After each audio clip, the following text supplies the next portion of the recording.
Do you remember the song? Rejoice in the Lord always, and again I say rejoice. Do you remember? Who remembers that song? Okay, maybe we could sing it. Yeah, that would be great. That would be, because, we can say rejoice, rejoice, but if you don't really feel the joy of the Lord in your heart, then it's just talking in the air, really. Do you remember the song, I've got the joy, joy, joy, joy down in my heart? I don't know. Maybe we should put the singing and the songs back into the hearts of people.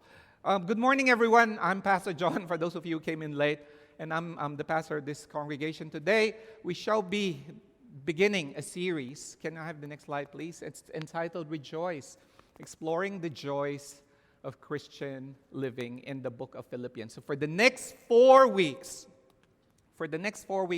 we shall be journeying together, and we shall be exploring the theme of joy in every circumstance. Okay? Can you just declare to your friends, to the person beside you, of the joy that is in your heart? Say the word rejoice with much smiling and with much passion, and let them be infected by the joy that is in your heart. Can you say that to your seatmates? Rejoice! Okay, to the person to the other side, say, rejoice! Awkward. Why am I trying to do that? Because from here, from my vantage point, it's like that. It's like really, really sad. And I have a song for Ain and for Zion. I taught them when they were young. I learned it when I was in grade 1, actually. It's called, okay, I'm going to sing it anyway. Yeah. So it says, if you chance to make a frown, okay, a frown is like this, anti-smiley face, okay? If you chance to make a frown, do not let it stay. Quickly turn it upside down and smile that frown away. Nobody likes a frowning face. Change it for a smile. Make this world a better place by smiling all the time. Of course, in this world right now, if you smile all the time, they will think that you're crazy. Yeah. Crazy ass. So in the next 4 weeks, we shall be exploring the theme of joy in the book of Philippians. And the book, the epistle, Paul's epistle to the Philippians was written, of course, by the Apostle Paul while he was in prison. And that says a lot already. How can you be joyful when you're in prison? It was written in prison, most probably when he is in Rome. The church at Philippi, what is it about? Founded by the Apostle Paul on his second missionary journey. It's located in a strategic Macedonian region, noted for its gold mines. If you want to contextualize this, which state of Australia would probably resemble Philippi? Yes, Western Australia. Very good. The kid is with me. Thank you, bro. Yeah, Western Australia, Perth. My former pastor at Melbourne Chinese Baptist Church, the one who replaced the senior pastor, came from. He served in a region called Karatha in Western Australia, where he says, the dust is like colored like rusts, like ferric oxide, rusty, reddish kind of thing. He's really paid very well. He has, his salary is probably like an executive here in Sydney because it's such a desolate place, and apparently everything there is very, very expensive. Now, the engineers and most of the people who work there are really paid very well too. But the thing is, a lot of them are depressed. A lot of them are hooked in drugs. A lot of them, engage in prostitution because the money that they get there is not enough to appease their soul. It's such a desolate, desert place, And he said, it's just really bad. It's just really bad to be there. And no wonder he moved out of there and went to Melbourne, which is like a little less better than Sydney, I reckon. Okay, I'm trying to do that. So think of Western Australia, prosperous, a lot of money, but people are not really in good shape emotionally and physically, okay? Now, the letter was addressed to the Philippians. Okay? Not the Filipinos or the Philippines, right? I was watching this cartoon, and it's VeggieTales. Have you watched the VeggieTales? And then one of the characters like saying, they're not talking about Philippines. They're talking about the Philistines, And what are the Philistines? And the Philistines are, the enemies of Israel. But the Philippines is a country in Southeast Asia. Philippians, okay? Some people were proposing we should not be called Filipinos. Actually, we should be called Philippians. I don't know, but that's just my problem. It's not. I'm seeing like a disconnect. But anyway, let's continue now. What is the letter about to update Paul on his condition in captivity? There's discord in the church, okay?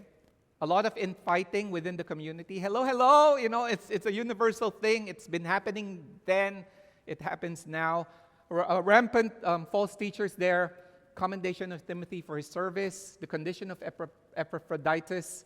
And of course, a thank you gift.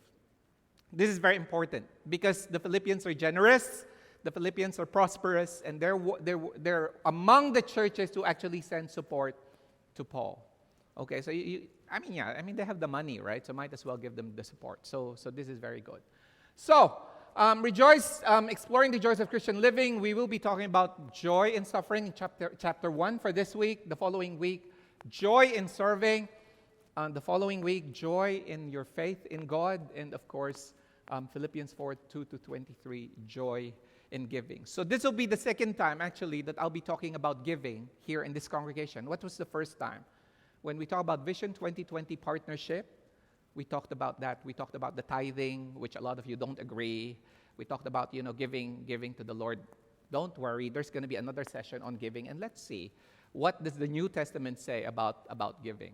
But for today, it's all about joy in suffering. Let's read this together. 1, 2, 3, go. I thank my God every time I remember you. In all my prayers for all of you, I always pray with joy because of your partnership in the gospel from the first day until now, being confident of this, that he who began a good work in you will carry it on to completion until the day of Christ. You can actually copy this. And when you send cards to your friends, you can put it down. There's a gold mine in Philippians about greetings, quotation. And this is my favorite verse in the Bible, aside from, I will never leave you nor forsake you, which is basically this: he who began a good work in you will carry it to completion until the day of Jesus Christ. I thought that should be all our life verse because it talks about the journey. And when will it happen? When will your perfection take place? When will your completion take place? It will take place in the day of Jesus Christ. So for Sophia and Kelvin, you can probably say to each other, you complete me, that kind of thing. No, your completion will only happen not on your wedding day, not in your 25th anniversary. Am I doing like a marriage kind of like a... not in your wedding anniversary. Your completion will happen in the day of the Lord Jesus Christ. That means when he comes. When we meet the Lord face to face, that is when our completion will take place. Are you with me? Yes. Yep. Can you tell to your friends you are not complete? Can you tell to the person? Oh!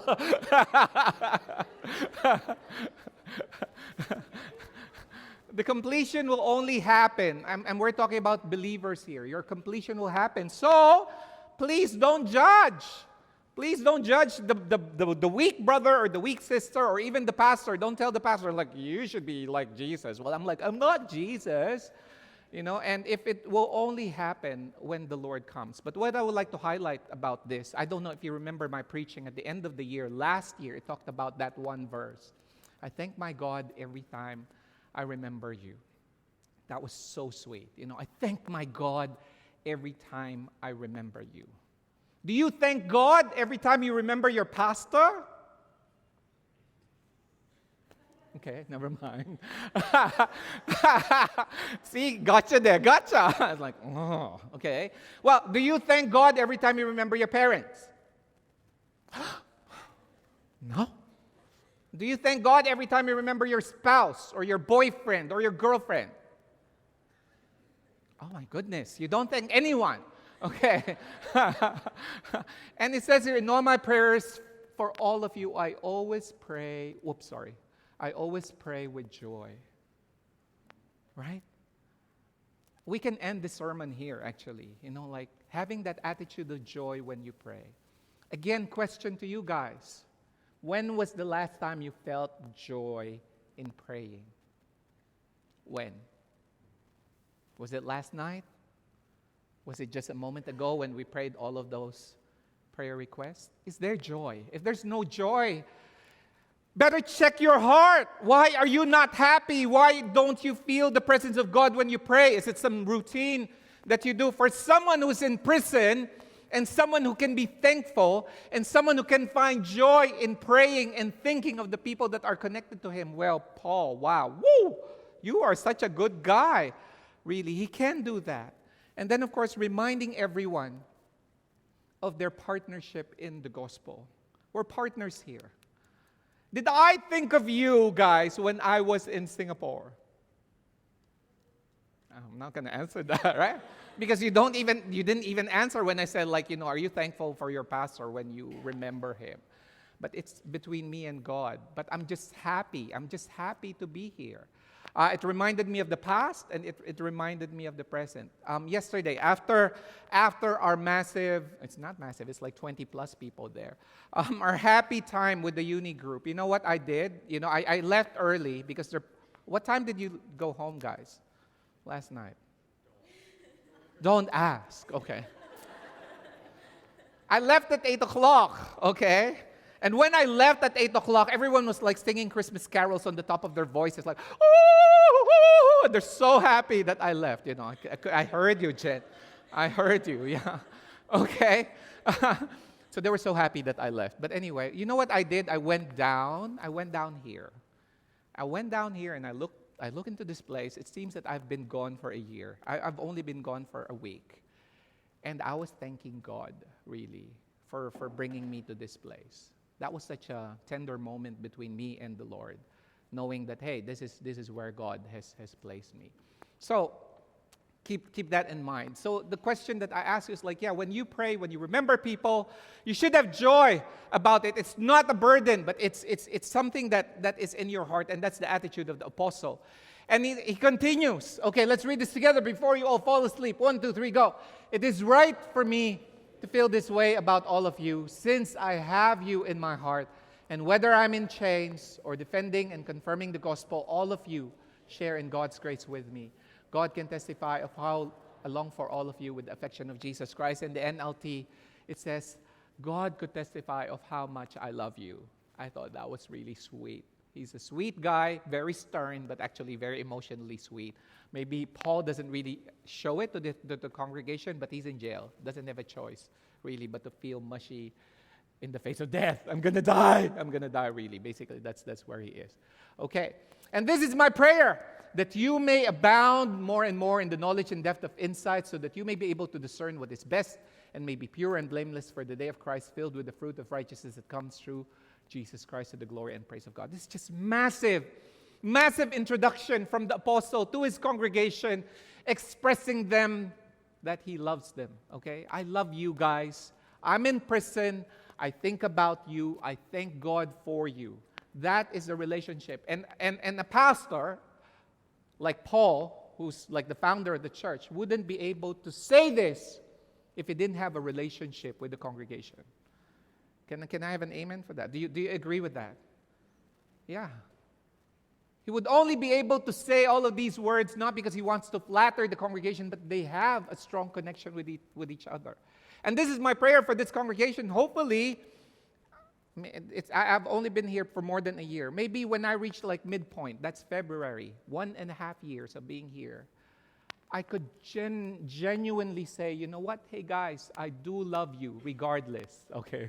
I do love you with all my heart. It's a work in progress, but it's not a one-way street, because it should be me offering my love for you and you offering your love for me as well. And I believe Paul has been a recipient of that love from the Philippians church. How can you find joy when you're in chains?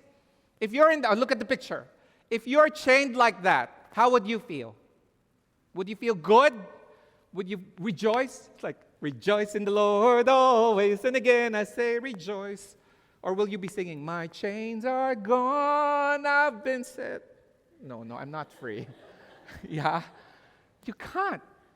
It's really, really ridiculous for you to find joy. But for the Apostle Paul, he was able to find joy in suffering. He was suffering We cannot dispute that. He was suffering in prison, and he was finding joy. There is joy, brothers and sisters, suffering when the gospel is preached. And it's weird, right? That is where it's coming from. He can find joy in jail because he feels that it's okay to suffer here because the gospel is preached anyway. Okay, are you following me here? What's the context of suffering of Paul here? We're not talking about general suffering here. We're not talking about suffering as a result of a calamity. You know, like you have an earthquake, people suffer. You have war in Syria and Iraq, people are suffering, right? You're committing a sin of adultery and you're found out, and then you suffer. You know, your marriage breaks up. So those are different contexts of sin. So I would like to contextualize here. Paul was in prison not because of any mistake that he did. His only mistake is, if it's called a mistake, his only violation would be preaching the gospel. But for him, okay, it's fine to suffer because anyway, the gospel is preached. Okay, I just want to put you in the center here because you may say, okay, I'm suffering an illness. If you're suffering a chronic illness, I'm not here to explain that to you. For what purpose or for what reason or how you cope about it. But the context of suffering here, brothers and sisters, is for the sake of the gospel, for the sake of the gospel. Paul said, hey, I am in chains, and yet I choose to rejoice about it. And this is what he says. Let's read it together. 1, 2, 3, go. And because of my chains, most of the brothers and sisters have become confident in the Lord and dare all the more to proclaim the gospel without fear. So that's how we see it. That's how those chains are nothing, because he feels that me staying here in jail would propel the gospel to be preached anyway. See, that's a healthy way of seeing it. Now, if you stretch the application of that for whatever situation you are in, you need to find the reason or purpose. Why do you think am I suffering? Why is God allowing me to suffer this way? Now, but if you cannot find an answer, you just need to trust in God. I think that's where but for here, it's very, very specific. So before we form a theology of joy in suffering based on the Philippians, the context here is he was in jail because he was preaching the gospel, but by being in jail, the gospel is preached anyway. Do you get that? And that's a healthy way of dealing with a particular suffering, brothers and sisters. Now, there is a reality show in America 3 years ago called Preachers of LA. And these people are like, have you seen this on the internet? This follows the lives of mega church pastors in the United States.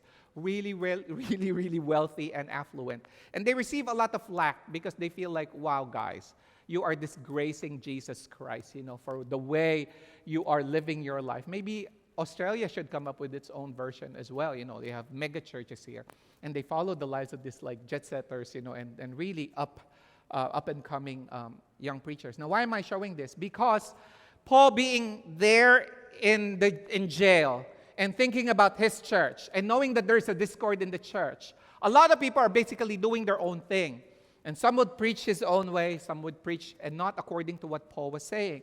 Now, this is basically what Paul was saying. But does it matter, really? Does it matter? The important thing is that in every way, whether in the form of false motives or true, Christ is preached, and because of this, I rejoice. Okay? Think about this. What the Apostle Paul was saying is that, okay, they may have a different motive in preaching the gospel, but as long as the gospel is preached, it's fine. It's up for God really to, and I'm not judging the LA pastors, okay? I'm just using that as a platform because they received a lot of criticisms from people. And I think the same in Australia. Hillsong pastors receive the same kind of criticism because they feel, oh, you're just doing concerts or just doing that. You're not really doing things for God. Who are we to judge what these people are doing? The mega churches here in Australia is a magnet for young people to come in. Those who find traditional churches boring, right? And I'm not justifying that, kids. You can stay here. It's funky here, right? It's fine. We're trying our best. But what we're saying here is we don't judge what they're doing. They are accountable to the Lord with regards to their motives as long as the gospel is preached. Of course, we critique them if they're not preaching the gospel, right? But as long as they're saying something about Jesus, as long as Jesus is there in the picture, because the movement of the church, what happens is Young people are attracted to megachurches, right? Probably when they're 18 to 21 years old, and they do like, like they do. After a while, they will think for themselves, and they will feel, you know what? I need to be fed more. And then they gravitate to the suburban churches, to grow. And then, of course, eventually they grow old, and then they go to the more tradition. So that's it. So don't worry. Don't worry about it as long as the gospel is preached. And for Paul, really, being in jail and tied in chains, what would he even bother about all of those things? No more. He's more focused on what is the impact of his imprisonment. And he said, yes, I will continue to rejoice despite of his condition. Are you able to say, are you able to do that? Are you able to do that? To focus on what the Lord is asking you to do and not really be distracted about the things that are mundane, the things that are not important? Are you able to do that? Because if you can do that, then like Paul, you can say, yes, I will continue to rejoice. It's very, very difficult. It's very, very easy to be distracted, even as pastors. I mean, we deal with this thing, but then you can be distracted. This morning, I was very, very stressed, I'm not saying that's suffering like Paul's. I'm not even in chain. But it adds to the stress of ministry. You know what happened there? I just need to say this. I need to rant. But anyway, this morning, from 9:30 to 10:30, my family comes here. I do upload, like the PowerPoint. That's my final editing. Like David Pocklington will do the slides at the beginning, and then I'll do everything at the end.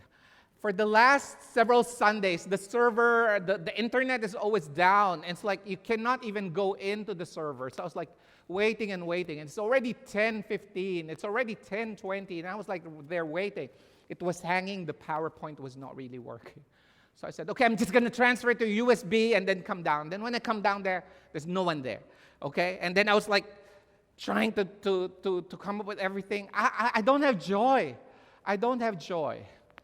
But I can choose to be really grumpy about it, or I can just focus in what we're going to do. So when we're doing our worship, like we're doing that. So you can choose. And the decision is upon each and every one of you. You continue to rejoice.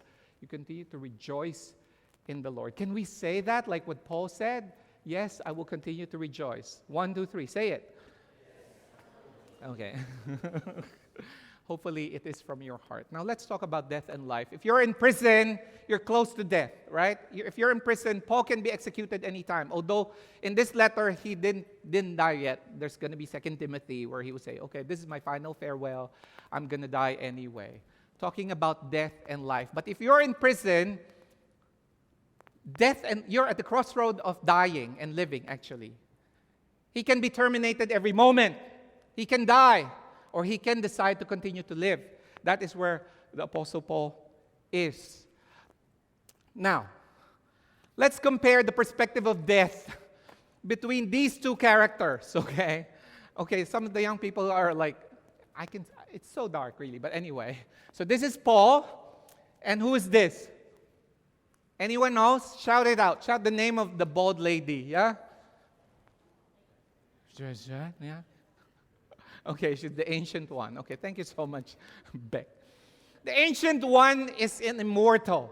Okay, she can live long. I'm not going to give the spoiler, but anyway, she can live forever. However, the Apostle Paul is there very much limited, just waiting for his time of death. I'll give you two perspectives about life and death with regards to these two people. From the perspective of the Ancient One. She said, death is what gives life meaning. To know your days are numbered and your time is short. You think after all this time, I'd be ready. And she's talking about herself. After living in this planet for like so long. But she said, look at me. Stretching one moment out into 1,000 just so that I can watch the snow. I thought that was really poetic. It's like,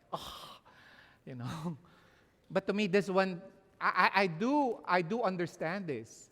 I'm not sure if it's the ultimate gospel truth, but there's truth in it that actually knowing your mortality, knowing that you will not be here forever, is a big reminder that, hey, it is really short. Your days are numbered.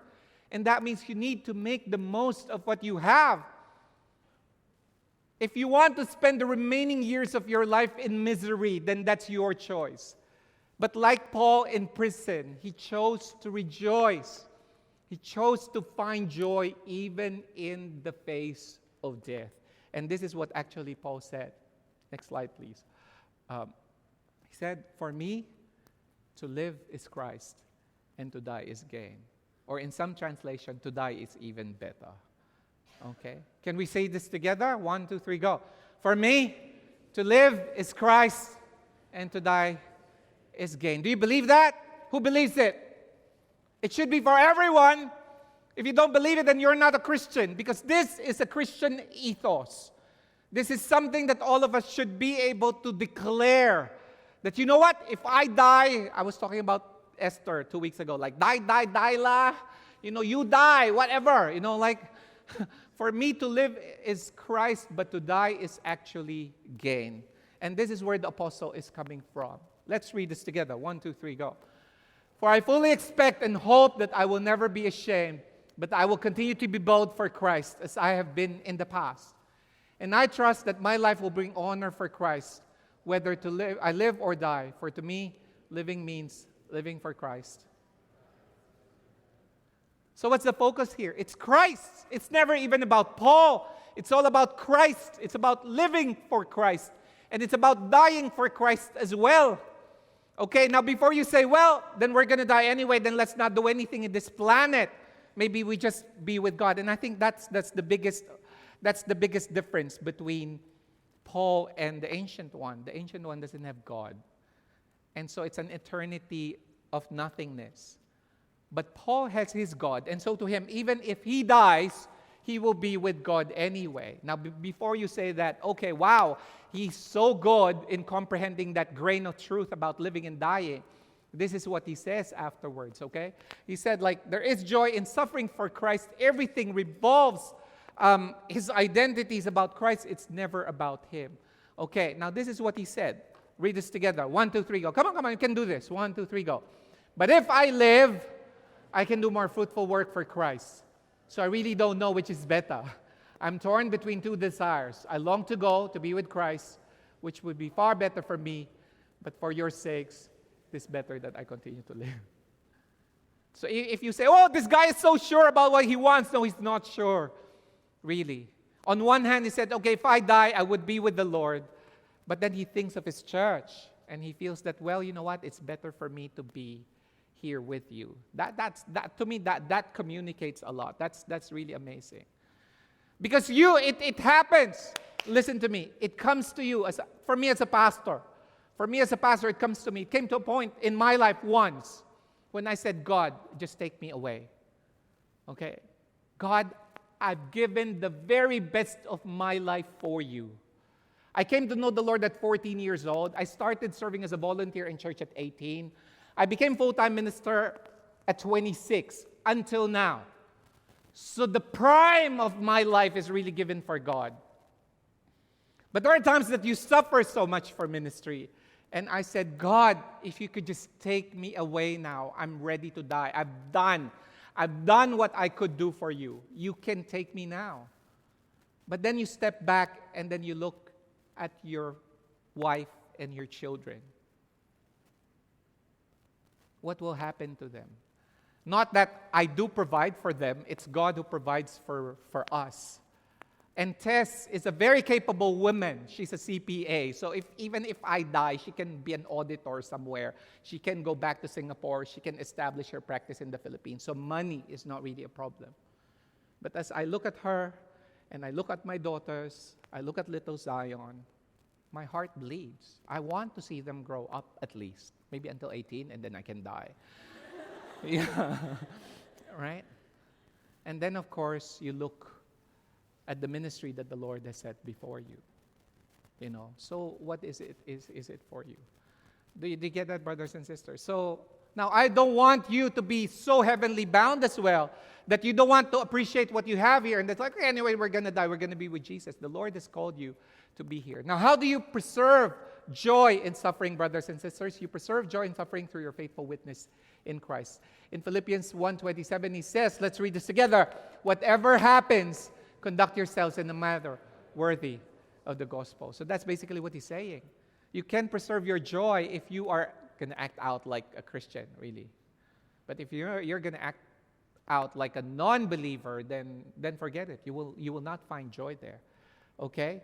And preserve joy in suffering through unity in the Spirit. And this is his final words to the people there. He says, let's read this together.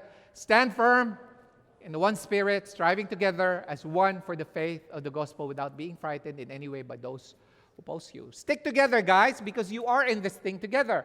For it has been granted to you on behalf of Christ not only to believe him, but also to suffer with him. Can you say that to your seatmates right now? You are meant to suffer with Christ. Do you understand that? No. Some of you will be like, no, I'm going to be good. I'm going to be prosperous. I'm going to be on top of my game. No, your calling is to suffer with Christ. And that's why when persecution comes to the church, that's when the church grows. If you're stuck in a certain stage of life wherein you don't feel any discomfort whatsoever, no, you're not suffering with Christ. And I'm talking about suffering for the sake of the gospel here, not suffering because of your own mistakes. That's how it is. Okay, brothers and sisters? So that's the challenge for us. How do you find joy in suffering? At least in suffering for the gospel, there is somehow a formula there because you focus in Christ. It's not about you. So think about this. If you're serving the church, if you're making yourself available for his ministry, you're meant to suffer. Okay? It's not a bed of roses. And if you are serving Jesus in your own terms, you feel like, okay, I'm a volunteer here. I can do whatever I want. You cannot correct me. I can just run this ministry for myself. That is wrong. That is wrong because you are doing it in your own terms. And when the pastor comes to you and says, like, you know what, can we improve this? And it's like, no, I don't want. I'm going to leave the church. Come on, that's not the way to do ministry. We all suffer together. We remain united in Christ because we are doing this for God anyway. It's not about you.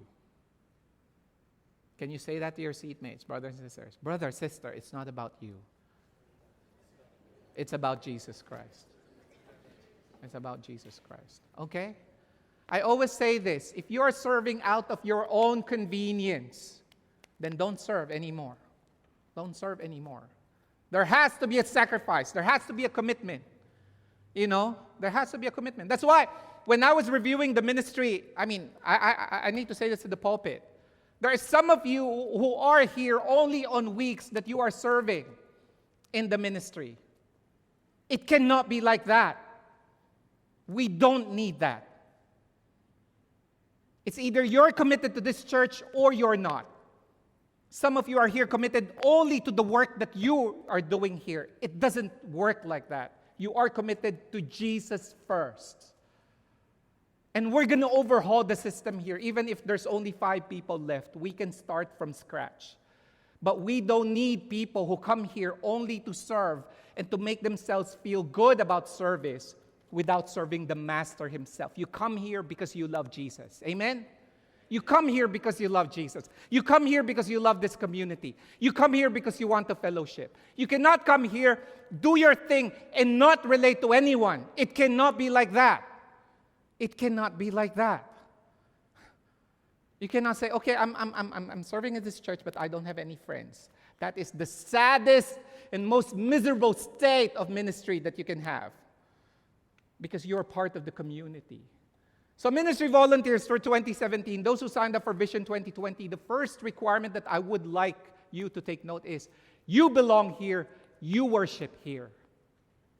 You belong here, you belong to the small groups here, not somewhere else. Because you know what? You have a buffer. If you don't feel good about this place, then you go elsewhere. Where's the commitment there? That's not the way to do it. Okay? Again, we suffer together. It's not fair. I'm the only one suffering. It has to be spread out to everyone. Yeah. Right. Okay? So that's a challenge. But there could be joy in it, Oh my God.